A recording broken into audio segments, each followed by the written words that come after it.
peradaban sangat mustahak untuk difahami, dihayati dan diamalkan dalam masyarakat. Tahap penghayatan kepada aspek ini tidak sama antara satu sama lain. Ianya bergantung kepada perkembangan sejarah, struktur sosial dan biografi masyarakat tersebut. Definisi serta konsep etika dan peradaban yang diperluaskan oleh masyarakat telah mendatangkan pelbagai kesan dari aspek politik, ekonomi, sosial budaya dan alam sekitar. Misalnya di Malaysia, walaupun masyarakat Malaysia hidup dalam pelbagai kaum, namun konsep etika dan peradaban tetap dilaksanakan sehingga mendatangkan banyak kesan baik dan hanya beberapa kesan buruk. Kesan politik terhadap pembentukan etika dan peradaban masyarakat majmuk di Malaysia. Yang pertama, kebajikan rakyat. Seperti yang kita tahu, semua ahli politik seharusnya menitikberatkan kebajikan rakyat kerana keharmonian negara bermulanya daripada kedamaian rakyat. Seperti yang kita dapat lihat dari zaman Bani Umayyah, iaitu yang mementingkan kepentingan rakyat itu dengan menyediakan keperluan asas seperti jalan raya dan hospital secara percuma.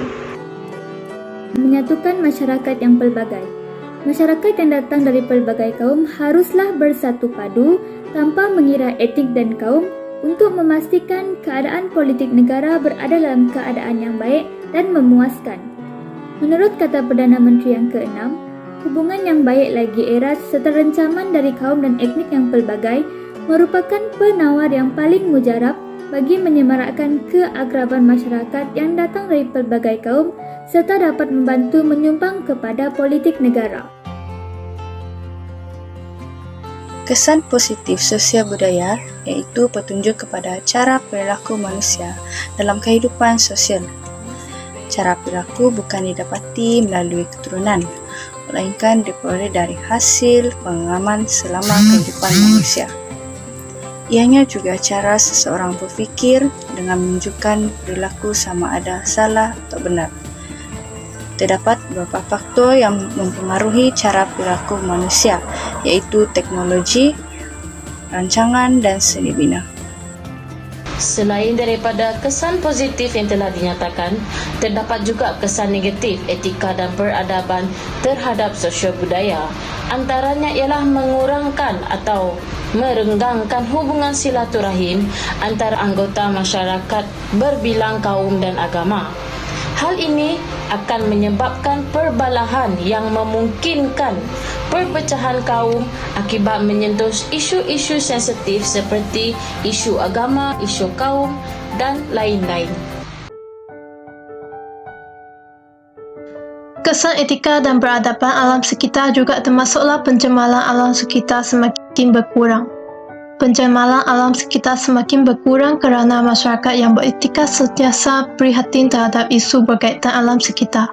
Masyarakat mempunyai kesedaran bahawa penjagaan alam sekitar adalah penting untuk memastikan keseimbangan ekosistem. Masyarakat yang tidak beretika selalunya melakukan aktiviti yang mencemarkan alam sekitar tanpa kesedaran, seperti membuang sampah di merata-rata tempat dan pembakaran secara terbuka. Sebaliknya, masyarakat yang beretika akan mengelakkan diri daripada melakukan sebarang aktiviti yang mencemarkan alam sekitar supaya dapat memelihara alam sekitar. Seterusnya, saya akan membentangkan tentang kesan etika dan peradaban terhadap alam sekitar. Kesan tersebut ialah keindahan alam sekitar akan terjamin. Hal ini kerana rakyat yang beretika dan beradab mereka tidak akan membuang sampah merata-rata dan menyebabkan pencemaran. Secara tidak langsung, rakyat akan berasa lebih selesa kerana dapat hidup di sekitaran yang bersih. Kesannya, tahap hidup rakyat akan bertambah kerana persekitaran mereka adalah bersih.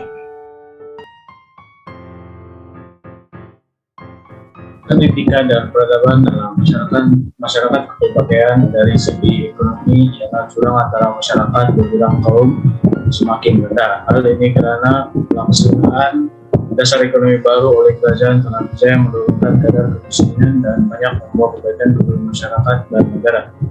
seperti contoh sektor ekonomi seperti perniagaan, pertanian, perikanan, perdagangan, malah sektor kerajaan diberi ruang kepada semua masyarakat tanpa mengira kaum. Dan bukan seperti semasa penjajahan British, yaitu dasar pecah dan perintah, di mana setiap kaum dibahagikan sektor ekonomi mengikut kaum masing-masing. Hal ini juga telah menunjukkan bahwa matlamat dasar ekonomi baru telah bisa menggunakan kadar jurang antara masyarakat berbagai kaum di Indonesia. Oleh itu, cantik sungguh ramah-ramah, marilah kita hidup bersama-sama.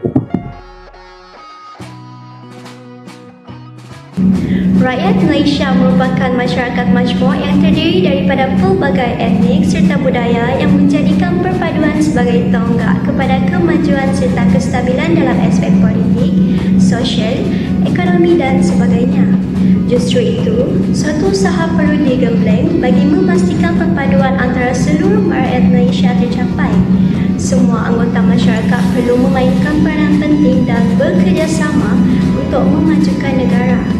Penghayatan nilai-nilai murni oleh masyarakat majmuk perlu diteruskan dan dipupuk agar dapat diamalkan bagi membendung serta mengatasi gejala sosial dalam masyarakat hari ini. Nilai murni yang paling utama demi mengekalkan perpaduan adalah hormat menghormati antara satu sama lain, walaupun berlainan pegangan agama, budaya dan pandangan. Jika perpaduan dan hubungan harmoni dalam masyarakat pelbagai etnik dapat dikekalkan, imej negara Malaysia akan menjadi baik di seluruh pelosok dunia. Sekian, terima kasih.